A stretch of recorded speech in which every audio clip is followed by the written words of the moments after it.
The speaker series features agri-value and bioscience leaders who share their knowledge and expertise with our audience.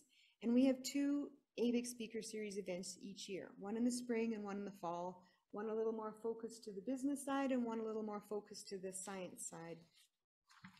So tonight's event is a live streamed hybrid event. We have a small group together here at Boffin's Event Center here in Innovation Place in Saskatoon, Saskatchewan. So to introduce our guest speaker, Dr. Jennifer Doudna is the La Ka-Shing Chancellor's Chair and a professor in the Departments of Chemistry and of Molecular and Cell Biology at the University of California, Berkeley. Her groundbreaking development of CRISPR-Cas9 as genome engineering technology with collaborator Emmanuel Charpentier earned the 2020 Nobel Prize in Chemistry and forever changed the course of human and agriculture genomics research. This powerful technology enables scientists to change DNA, the code of life, with the precision only dreamed of just a few years ago. Labs worldwide have redirected the course of their research programs to incorporate this new tool, creating a CRISPR revolution with huge implications in biology and medicine. In addition to her scientific achievements, Dr. Doudna is also a leader in public discussions of the ethical implications of genome editing for human biology and societies, and advocates for thoughtful approaches in the development of policies around the safe use of CRISPR technology. Dr. Doudna is an investigator with the Howard Hughes Medical Institute, senior investigator at the Gladstone Institute, and the president of the Innovative Genomics Institute. She co-founded and serves on the advisory panel of several companies that use CRISPR technology in very unique ways. She is a member of the National Academy of Sciences, the National Academy of Medicine, the National Academy of Inventors, and the American Academy of Arts and Sciences. Dr. Doudna is also a member of the Royal Society and has received numerous honors and awards. She is the co-author of A Crack in Creation, a personal account of her research and the societal and ethical implications of gene editing. Welcome, Dr. Doudna. So to kick off our event, could you maybe give us a brief description of CRISPR in layman's terms? Hi, Karen. Pleasure to be here virtually, and hi, everybody. Well, CRISPR is a technology for altering DNA sequences in cells, and what makes it unique is that it offers scientists an opportunity to target particular sequences in DNA in any type of cell. It works very well in plants, animals, and human cells, for example, and it's programmable. So it can be programmed in a fashion that allows it to target any desired gene or other sequence in a genome. So it's a powerful way that we can now control genetics and test the function of genes, as well as make changes that have very practical applications that I'm sure we'll get into. Perhaps you could share with us a few of the potential uses you see in agriculture. Well, I would really put the uses in agriculture in two buckets. The first is to use it as an exploratory research tool to understand the functions of not only a single gene, but whole sets of genes and how they contribute to the properties of plants. And so it's opening the door to fundamental research that in the past would have been difficult or impossible to do, and is not restricted to plants that have been studied for decades in the laboratory, such as Arabidopsis. The second bucket is the applications bucket, and there I think the opportunities are just so exciting. I mean, ways of CRISPR is already being used to manipulate properties of plants that include crop yields, drought tolerance, pest tolerance, things that are going to have important implications around the world, especially as we deal with the challenges of climate change. So what about close to home for some of our city dwellers like myself? What about the American elm? Is there a hope that CRISPR can be used to save our elms from the elm bark beetle? Boy, wouldn't that be great? This is a conversation I've had on a number of occasions, and I think what we've sort of settled on is that in that particular application, it might be best applied in the beetle. because of the opportunity to control beetle reproduction using CRISPR. This is something that's already being done in mosquitoes, for example. So I think that's an interesting possibility, but longer term, one could imagine introducing traits to the bark itself that might be restrictive to beetle infestation, or even other traits that might be useful in that setting. Mm-hmm. A new generation of American elm trees. Yes. That don't taste good. Yeah. Right. Yeah. I can see the applications are pretty wide, but what can't CRISPR do? What is being out there touted as being possible that really isn't? Well, I don't think we're going to see Frankenfish anytime soon. It's not going to be rewriting entire genomes. And actually, in agricultural applications, it's still difficult to insert large pieces of DNA using CRISPR. So that remains a kind of a forefront of the technology. But that being said, you know, the technology, the capabilities of CRISPR, as well as the applications, continue to advance rapidly. So I think that over the next 5 to 10 years, we'll see a rapidly expanding toolbox that gives plant biologists a way to manipulate genomes in really exciting and precise fashion. Yeah, you know, to expand on the toolbox, you know, how long did it take to bring CRISPR to the point where it is now? So from an idea to where it's actually being used in labs worldwide. Well, Emmanuel Charpentier, my collaborator, and I published our work in the summer of 2012. So we're not even 10 years out from that, and we're already seeing, you know, clinical trials that are progressing with CRISPR for various human diseases, as well as a large number of companies, both in the agriculture and healthcare spaces, that are built around the CRISPR technology. So it's really been an incredibly rapid adoption of the technology, and I think that speaks to really two things. One is the fact that there was an incredible need for genome manipulation tools, especially something that was programmable and relatively straightforward to deploy. And the other reason is that there was an enormous opportunity with all of the, you know, genome sequencing that's being done now, and just more and more ways that scientists would like to be able to manipulate genes given the right technology. It sounds both exciting and maybe for the layman a little bit scary. So what do you say to people who feel that gene editing is messing with nature?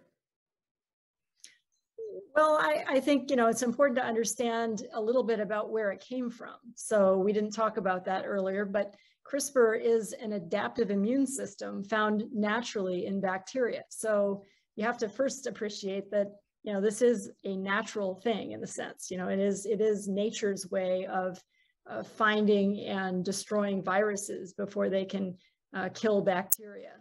So what scientists have done is to harness that fundamental capability in a different way for manipulating genomes. And when we do that, we are, in many cases, we are accelerating natural processes. In other words, the process of evolution. And so if we waited long enough, we might be able to evolve a particular trait, but with CRISPR, it can be done very quickly. And so, and I think that, you know, that's a wonderful opportunity, but of course it comes with important responsibilities that we have as scientists to make sure that it is used safely in the future. So do you think that the public will understand or care about the difference between gene transfer and CRISPR, or the fact that it was discovered in nature? Well, I think people that care about such things will care. I think it's always important to try to be straightforward about what is happening in the laboratory. I've been amazed at the, you know, I think people, you know, are actually fundamentally very interested in science in many cases. And we scientists need to be able to communicate about our work without using a lot of jargon. So that's always a good challenge and an important one. I think that we just have to continue to try to involve everyone in the process of science and technology, because I think the more that we feel like it's a societal endeavor, the more everyone feels engaged. Yeah. I know sometimes we feel like we've kind of not succeeded in convincing the public that this is a good thing, that we're making progress on some really breakthrough technologies. So what has gone wrong, and can we fix it? Do you have any ideas on how we might go about that? Yeah, it's a really important question, Karen, and I wish I had a simple answer to it. I think that, you know, I've seen this. I've now been practicing science professionally for about 3 decades, and I've seen an increasing destruction and degradation of trust in science over that time. And it's hard to put my finger on one reason for that. I have to think that scientists, in a way, you know, bear part of the responsibility, because we do need to be more forthright about what we're doing, and we need to be speaking more publicly and openly about our discoveries, rather than, you know, just keeping our noses to the benchtop, so to speak. That being said, it's you know, it's an extraordinary time in our societies, where information is, on the one hand, very easy to get, but that also means that misinformation is very easy to get. And so it's, you know, it can often be difficult for people to discern what's, you know, what do I believe, what's true, and who do I trust.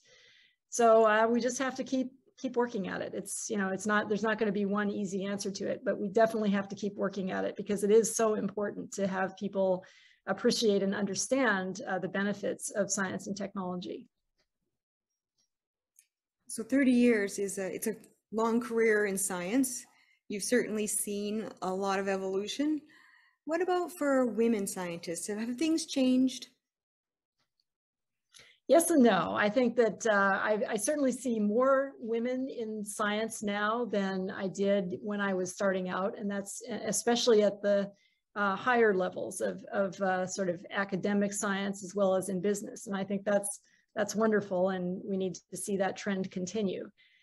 On the other hand, it's still difficult in certain areas for women to get ahead. I find that, you know, in biotechnology, I'm curious about how it is in ag tech, but which is an area I'm not as familiar with, but certainly in health tech, in companies, I often find that, you know, there aren't very many women in leadership positions and on boards of directors and things like that. So I think that's an area where there's still work to be done. Do you think there's specific actions that you take as a role model in this area that are needed, or that you're doing? Well, I'm certainly, you know, I'm really, it's sort of humbling to think that, you know, now I sort of play the role of a mentor, in the way that I, you know, looked up to so many people along the way in my career, and many wonderful women who I looked up to. So that's, it's kind of really interesting to have the baton being passed in that way. The other thing I would say is that I certainly take a lot of personal pride in helping women that I have the opportunity to work with in different ways to advance their careers. And, you know, it's been really wonderful, for example, to see several of my female trainees who have gone on in extraordinary careers in both academic science and biotechnology, and who are, you know, highly successful. So I hope to see many more. Mm-hmm. You know, because by Ag West Bio, our mandate is to move that innovation all the way to the market. I'd like to explore that topic a little more with you, the whole scientific entrepreneur. So are you involved directly with the commercialization of some of your ideas? Yes, in the sense that I'm a founder of several biotech companies, and I also serve on the scientific advisory boards of several of those. So it's been, again, just a really interesting journey to see an idea go from the first inception and initial experiments in the laboratory to developing into a concept for how you might use it as a practical application, to the formation of a company and building a team and building the resources to actually you know, make good on that idea. And it's really fun, I have to say, and it's been exciting to be involved now in several companies that are doing that.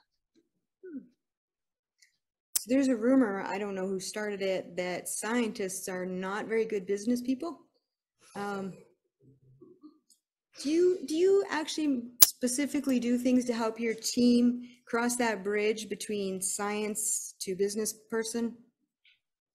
Well, I'm laughing because I often tell Rachel Harwitz, who is the president and CEO of Caribou Biosciences, the first company that I founded with her a number of years ago now, that just recently went public in the U.S. This company, you know, went from an idea, again, just she was a graduate student in the lab, had the idea, and then founded the company, and 10 years later took it public as its leader. And that's what an incredible journey. And I often tell her, I could not do your job. I could not imagine myself running that company, but she does it very effectively. So I think there's, you know, there's I don't know if scientists are particularly bad at business, or it's just that not everybody's good at business, you know, but I think it does take a certain skill set. And you have to be, you know, you have to be really obviously driven by the ideas behind the company, I think, especially for a young company that's starting out. So what would you say are some of those kind of unusual practical applications that people might not have thought of when they think about the potential of your technology, and ultimately might actually be great business ideas? Well, I think one area of development, and it's not necessarily new, but I think it's exciting, is diagnostics, and not just for healthcare applications, but I think detection in different ways, because really this is a system that, this is what it evolved to do, of course, is to detect viruses and bacteria. So, you know, we and many others have been developing some forms of CRISPR for SARS-CoV-2 diagnostics, the virus that causes the coronavirus, causes COVID-19. But of course, there are lots and lots of other ways that it could be used for detection. And I think there may be some interesting agricultural applications there as well. So that's one thing. And then I guess the other would be thinking about using it for molecular imaging, because and there's been a little bit of academic work in this area, sort of looking at how you can light up particular parts of a genome or pieces of DNA using fluorescent markers that are attached to the CRISPR molecules. And I think there's a lot more opportunity there that hasn't yet been explored. So I've kind of peppered you with A to Z, right? What is it? How can you use it in agriculture? What about public trust? How about women and scientists, and whether scientists should be business people? There's still a lot of topics that I didn't get to, like the regulatory and the ethical side, but I am going to open it up to the floor, if that's okay, with some of the questions that are occurring online.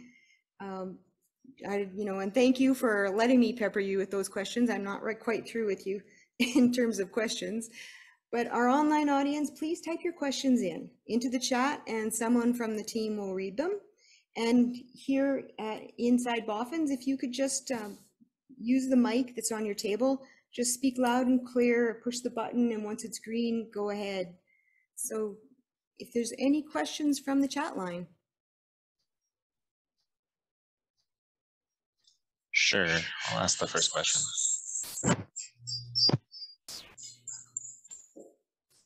So how do you think the bacteria select specific sequences of the viral genome and maintain a small CRISPR locus, considering a viral diversity, but still trigger efficient adaptive immunity?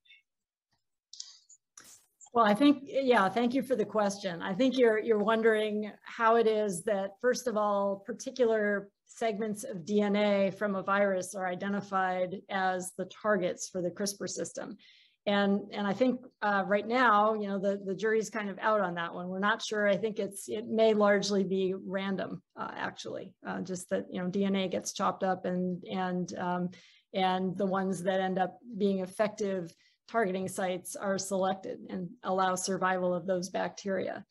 And then there's a very nice mechanism in place that allows maintenance of these sequences in the host genome. So it effectively creates I like to call it a genetic vaccination card, a record genetically of past viral infections that are stored in the bacteria. They're passed on to the bacterial progeny, and they provide protection going forward. And of course, things are evolving, right? You know, viruses are always changing to try to avoid being targeted by the system. So it, you know, both sides are undergoing very rapid evolution.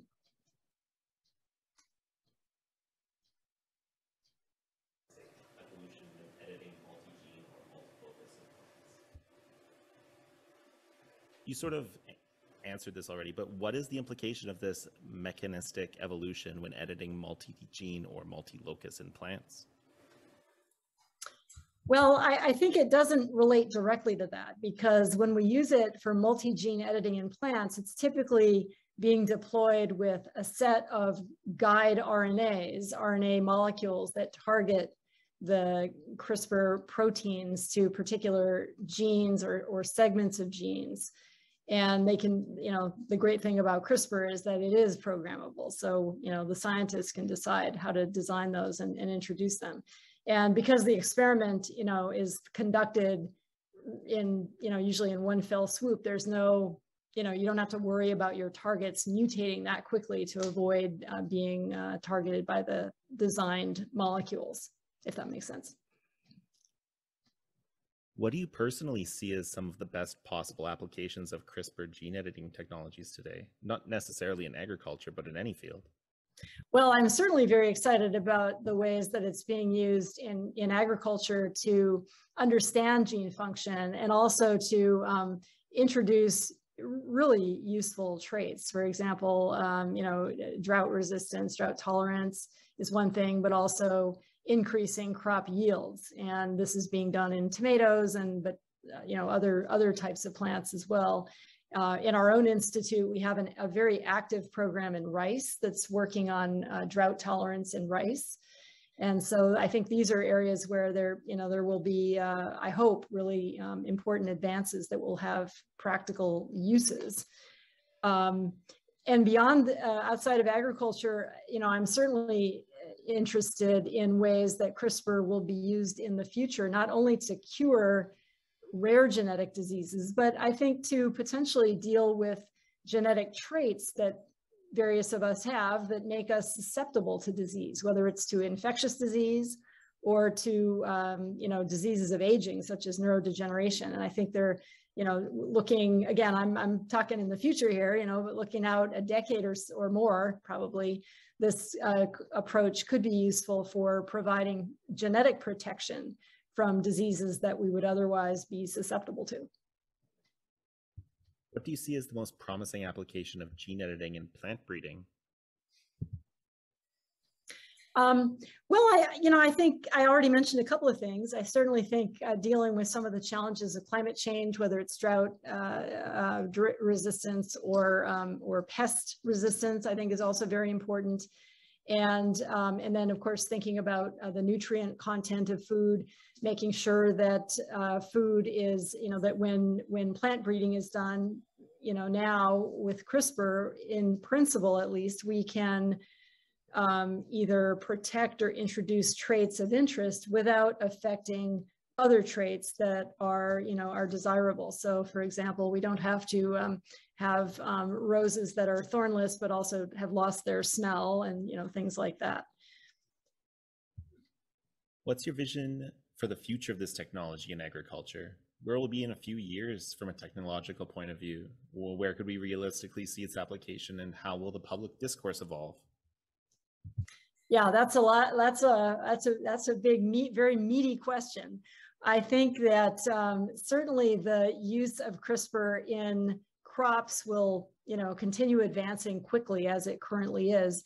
I wonder if we're also going to see increasing use of CRISPR in the kinds of plants that people grow in their backyard gardens, you know, as it becomes easier to use CRISPR in different types of plants, whether those kinds of applications will become more and more common. And I also think there may be opportunities globally to work with, you know, local teams of scientists and farmers in different parts of the world so that CRISPR can be used for local crops of interest that may be important in certain environmental niches, for example. Are the huge investments being made in medical research on COVID developing new knowledge and tools that can be used in improving plant and animal agriculture? Great question. Yeah, I have to think that at least indirectly, the answer is yes, because, you know, it's, at least in my experience in science, it's often investments in fundamental knowledge that play out in ways that we can't predict in the future. I think the mRNA vaccine for COVID-19 is one great example of that, where the science behind that goes back a few decades and it really started with just very fundamental research. And so I think that, you know, the investments that are being made now, although they may be targeted in one area, will probably have implications in agriculture that we can't maybe see right now. One of the major challenges of CRISPR use for agriculture is getting consumers to understand the safety of gene editing. How do scientists communicate effectively with the public to have them understand the importance of tools like CRISPR for the future? Well, it's a great question, and I don't have one sort of easy answer. At the Innovative Genomics Institute in Berkeley, we have explored different ways of doing that kind of communication. So, for example, we've held a number of workshops where we've invited the public to come and meet with scientists and technologists that are using CRISPR in agriculture and for other kinds of applications, just to get a dialogue going and ask questions. And we also have a number of communication tools on our website that are, you know, available, downloadable for high school teachers and other folks that are in the educational field that want to have materials to explain to students, especially CRISPR technology, how it works and what it does. I do think that investing in education is so important, you know, for the future, to help people whose you know, future is going to be shaped by these technologies, to really understand what they're all about. What was it like to have Walter Isaacson spend time with you while preparing your biography, Codebreaker? Amazing. He's an extraordinary writer and journalist. For anyone that's read the book, you'll know that he really dove into the subject deeply. So he spent months and months with many of us. He you know, came to our institute a number of times.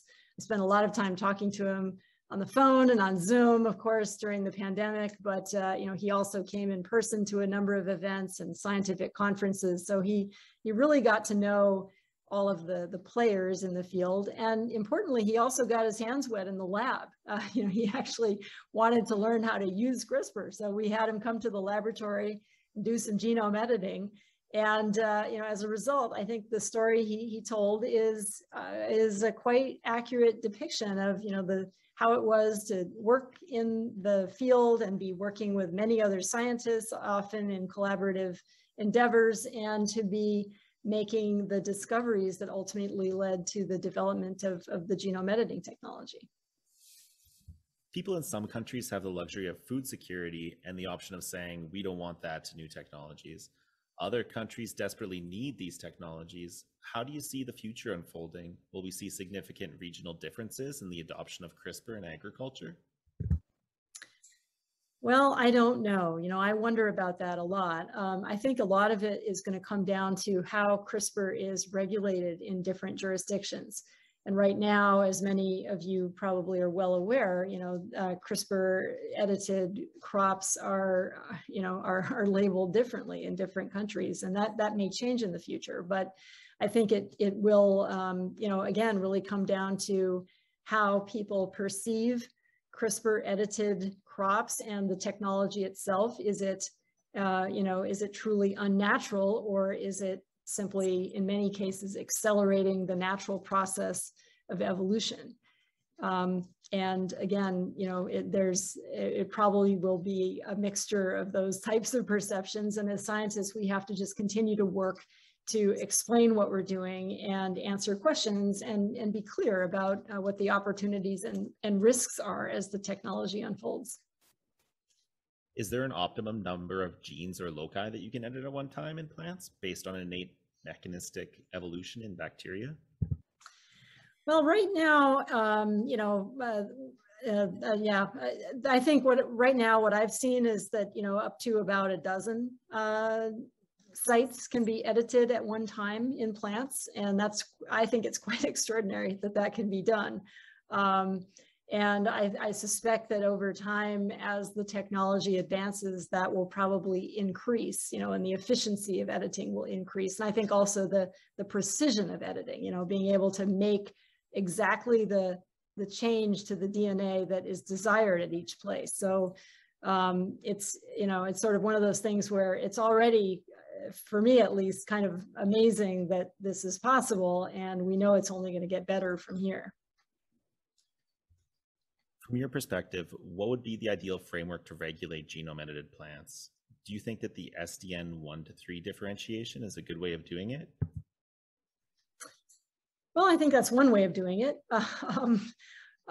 There's probably no perfect solution. I personally think that, it shouldn't come down to how the plant is manipulated. It should come down to what the end product is. And but again, that can be, that can get complicated to explain for people that are not familiar with, molecular biology and how these genome editing technologies actually work. So I fully appreciate that it's not a simple solution. There's not a simple way to solve that problem of regulation and get everybody on the same page at once. We got a request for you to please share your view on selective forces that led to the diversity of CRISPR effectors. For example, S. pyrogenes and S. aureus have large effectors with 2 nucleus domains and are both gram plus VE, whereas LBCPF1 and ASCPF1 have a single nucleus domain but are gram minus VE and gram plus VE respectively. Then there are other bacterial systems with multi-protein effectors and even phage carries nucleus like Cas theta. Thus, there seems to be several evolutionary paths leading to the same outcome, but why would not a simple small system have been selected in all instances? Yeah, great question. And I think part of the answer is that we have to remember that, we're looking at a snapshot in time, right? We're not looking at an endpoint of evolution. We're right in the middle of it. So things are evolving right now in kind of real time. So we're looking at a snapshot. And so I think in that kind of a setting, you're going to find some systems that have evolved under certain pressures and other systems have evolved under others. And so they're different in their details. I think to me, what's really interesting is that, as you pointed out, that these are all systems that in the end converge on this common mechanism of an RNA programmed enzyme or a collection of enzymes that work to target DNA or in some cases RNA. But the details of how they do it, as you point out, you're obviously very knowledgeable about this, are different. I think it's absolutely fascinating, and it probably just reflects the different environmental settings where this evolution is occurring and the fact that we're not at the endpoint, right? We're just looking at it right in the middle of the action. Well, as much as this poor computer scientist was getting the hang of asking these technical questions, we're out of the ones in the chat. So if anyone in the room wants to ask a question, they can push the button on their microphone and just speak loud and clear like you're trying to broadcast to the room at large. And we should be able to hear you. You can probably leave it on the table and you're good to go. Go ahead. Okay, I'll jump into the pond. I'm Michael Robin with the Western Producer here in town. A couple of questions. I'll start with the first one, and we'll get right kind of away from the science a little bit, or the nuts and bolts of the science. Gender in science.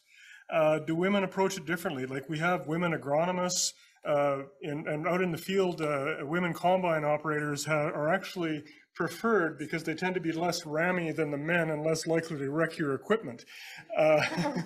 So do women approach science differently? And is it, what do you bring to the table that is different that you could share with, say, young scientists coming up? I think people approach science differently. It's hard for me to divide it by gender, but I think what I've noticed, one of the things I love about science is that it's truly an international endeavor. And over the years in my laboratory, I've had people from all over the world come in and do science together. And it's just amazing to see how they approach problems differently based on their, all sorts of things, their upbringing, their education, their cultural backgrounds, et cetera. So I think, you know, the more diversity we can have in science, the better, because we just don't know where the next great idea is going to come from.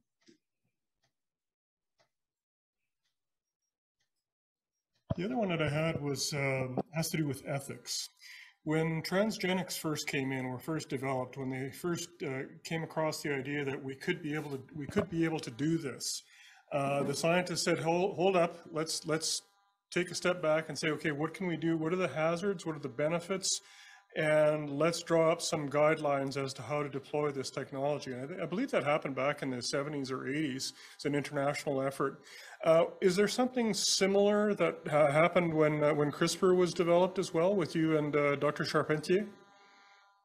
Well, you're referring to it's called I think a lot of people refer to it as the famous Asilomar meeting back in 1975. So this was a meeting that, as you mentioned, brought together scientists who at the time were doing the first examples of molecular cloning, meaning making many copies of genes in bacteria, which was a very new technology at the time, and frankly was so powerful that it really kicked off the whole biotech revolution that began in the 70s, and with molecular biology kind of, you know, really enabled by that tool. At the same time, those scientists realized that it could be quite dangerous to have genes, perhaps, you know, genes that were toxic or encoded poisons or something, that were being produced in human gut bacteria. And so how do we manage that? And fortunately, that initial meeting and all of the subsequent discussions and regulations that went in place have largely held up, I think, to all the technologies that have come along since then, including CRISPR. Now with CRISPR, the one area, well, there's a few areas where those kinds of regulations really, you know, didn't really anticipate what would be possible. One of them is human germline editing, meaning editing human embryos or eggs or sperm to make heritable changes in humans. And another is what's called gene drive, which is using CRISPR in a way that allows a genetic trait to be spread quickly horizontally through a population, like, for example, through mosquitoes. And so I think, you know, it's been really interesting and really important to see how the scientific community has stepped up. So back in 2000, you know, late 2014, when this technology was, you know, still very new and a lot of people weren't aware of it yet, I realized that, you know, we were on the verge of really a new era where, you know, it would be entirely conceivable that somebody could, for example, start editing human embryos and implanting them to create pregnancies. And so this was one of the motivations for organizing the first international summit on that topic, which was held in 2015. And then all of the, you know, now really involved international discussions that are going on around that and other topics related to CRISPR technology, where, you know, there could be serious environmental or societal impacts. So I've been actually very pleased that, for example, the World Health Organization is deeply involved in this now. The national academies of a number of countries are working together, and UNESCO has done a number of meetings on the topic. So, you know, there's a lot of international engagement in a way that I think is healthy.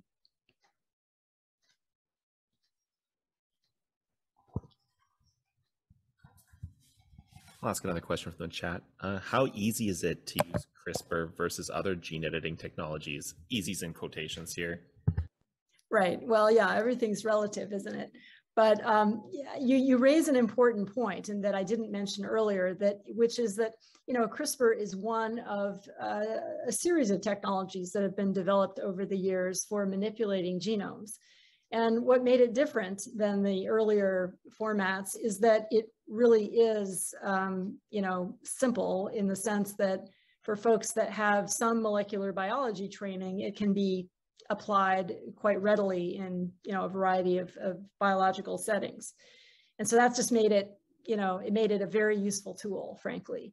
And, you know, earlier technologies, and I'm thinking here of things like talons and zinc finger nucleases are probably two of the most prominent examples, involve engineering proteins to bind to recognize a particular DNA sequence and induce a break that can then induce genome editing. They work very well. It's just that they're a lot more cumbersome to develop and use for each genome editing experiment. CRISPR is great because all you have to do is, type an RNA sequence into your phone and order it from a company, and you can, do a new, edit a new site in a genome. So it's just a lot faster to deploy. Which of your companies focus on agriculture? Is Caribou still working most extensively with Corteva for plant and genus in animals? Yeah, so Caribou has actually pivoted entirely to human therapy. So they're now doing ex vivo, CAR T cell editing for cancer immunotherapy. And all of the work they did previously has been, licensed out and to companies that focus on agriculture. So that's where they're at. I'm involved in a newer company called Inari that is entirely focused on agricultural applications, and I'm on their advisory board.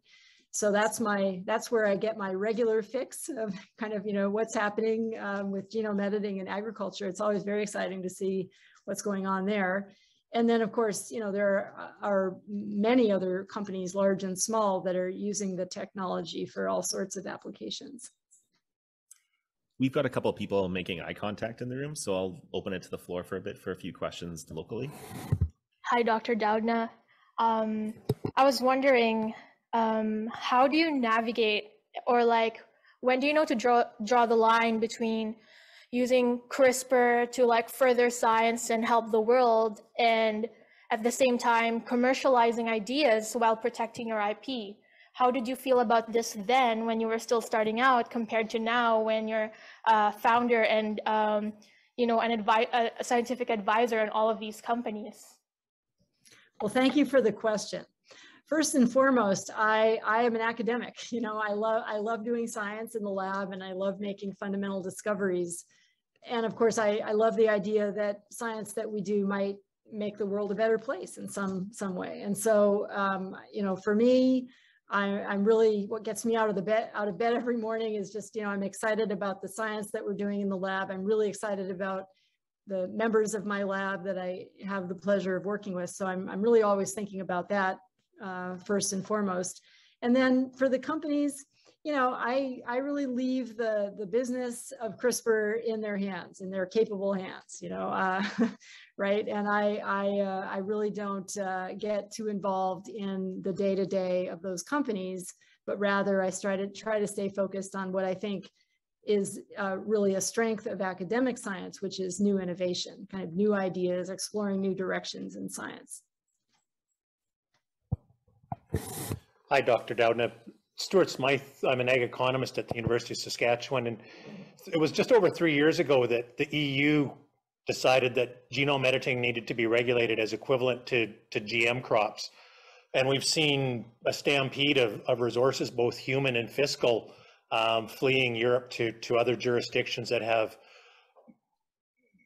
a more effective and efficient regulatory system. I'm curious as to, you and certainly having a colleague in France hopefully gives you some insights that we may not have heard. What are your thoughts about the potential of the EU resolving the challenge that it faces in how to move forward with this technology? Right. Well, as you know, it's a topic of ongoing discussion, and I think it's just going to take, it's going to take time. And as I think somebody put into a question that was asked earlier from the chat, there may be other drivers as well. Real needs that arise where you realize that this is a technology that provides something that is highly desired and necessary. But boy, it's hard to predict, isn't it? It's hard to say where that's going to end up. And I think you made a very interesting point that, people vote with their feet and their wallets, right? So that at some level, if that happens extensively, then it probably does bring some pressure to bear on the affected governments.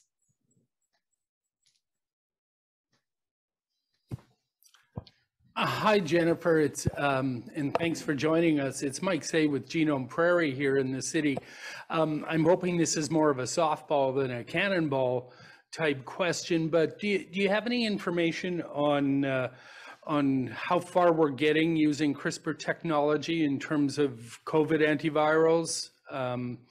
Are you involved in that? I'm just very interested. I mean, there's limitations inherent in CRISPR, but it may be we have to, let's say, go more on the offensive than we've been able to do so far with the current vaccines to overcome this. But I'd be interested in your thoughts on that. Well, my view is that in terms of fighting viruses, human viruses, that is, I think it's going to be most useful as a diagnostic, at least in the near term. And as a diagnostic, it's actually quite good. And so I'm hopeful that we'll see point of care and perhaps at some point sort of at-home testing that can be conducted using the CRISPR proteins, perhaps for direct detection of RNA, such as the RNA that causes the COVID-19 pandemic. And, as an antiviral, it's a lot harder to think about how that would be effective in a situation like the one we're in, because you would have to figure out, first of all, how to deliver antiviral CRISPR into a patient and into the cells of the patient where the virus is replicating. And you probably need it in every cell where the virus is replicating to be effective. As was discussed in one of the earlier questions, of course, viruses are replicating rapidly, so that means they can also evolve rapidly. And so if you hit them with CRISPR, my guess is that we're going to start to see viral variants that are evading CRISPR, right? So you'd have a situation where, you'd have to be constantly updating it. So that's why I sort of feel like it's probably in this situation, a better tool as a diagnostic than a therapeutic. I can't even imagine when you think of all the topics that we've covered tonight, and you answered all of these questions without even an how many interviews would you care to guess you've done since 2020? Well, I was going to say I've done this before. Although I have to say, I always there's always some new twists and new questions. So it's always fun because, this is such a rich area to think about, right? There's always kind of new ideas that come up. So it's always fun to do it. How many have I done? The answer is a lot. And I probably actually did more because of the pandemic in a way, because of the possibility of using Zoom rather than having to get on a plane for every event. So it's actually been quite interesting in that way. Yeah, I know we're certainly grateful that it offered us this opportunity. I also have to ask, how do you juggle the work-life balance then? Now you have a whole different aspect to your career. It's not just lab and studying and making dinner. With difficulty, but fortunately my offspring is off in college now, so he doesn't need mom anymore. Not quite, but it's changed over the years. It certainly has, and I'm lucky that I have an incredibly supportive spouse and partner who's also a wonderful scientist. So we do a lot of geeking out at our house about science, and we also understand how we can get really, really, just caught up in an idea and compelled by it. So I'm, anyway, very lucky to have that kind of support at my house. What do you think's next for you career-wise? Well, look, I'm really excited about the opportunities with CRISPR. I just think there's such an extraordinary moment that we're kind of all living right in the middle of right now, which is that we have not only CRISPR technology, but we have, so many other technologies that are coming together, both in the bio space, but also in the computing space, that in engineering, they're all kind of converging. And so I feel this, this extraordinary sense that, we're on the verge of new discoveries and new opportunities that we couldn't have imagined until recently. And so I started the Innovative Genomics Institute in the Bay Area as a nonprofit organization. We have a big program in climate change, and we have a big program in healthcare. And we work with UCSF, which is our local but internationally famous medical school branch of the University of California. So we're very lucky to have them across the Bay. And University of California, Davis, of course, is a very well-known agricultural university. And so we have those partners up the road as well. So I'm just you know, excited about building the Institute. We're fundraising right now. We're thinking about putting up a new building that will extend our laboratory space so we can recruit new scientists. And I just think that, you know, I want to be involved in sort of pushing forward the opportunities with CRISPR, and especially thinking about how we make the technology accessible and affordable to people that can benefit from it, whether it's in agricultural applications or in healthcare. So that's really where I'm focusing my efforts right now. How about reality TV? I think that we would be an audience. We're nerdy. We would like to see the lab on a day-to-day, all the drama, all the insights, who we can throw out of the lab. I'll think about that. Great idea, Okay. Karen. It's an idea. There's also, I think, a standing offer for a sabbatical here in Saskatoon. We have some issues with cold hardiness, drought tolerance, specifically. I think you could teach me a thing or two about plant biology too. So it'd be fun, be a two-way street. Well, I think I should allow any last questions from the floor or from the chat. A science question. I have one last science question. You mentioned there are some limitations as to how big of the traits you can edit. I'm wondering how CRISPR can be used for some of the really big questions, like, for example, modifying plants with C3 and C4 photosynthesis. Is it a useful tool for some of those really big multi-gene, multi-trait challenges? Well, I think the answer is yes. I don't think those will be trivial, of course, but I think the opportunities are there for sure. I've been, like I said, just astounded, quite frankly, at the ability already to do, you know, multiplexed or, you know, multi-gene editing in plants in one fell swoop.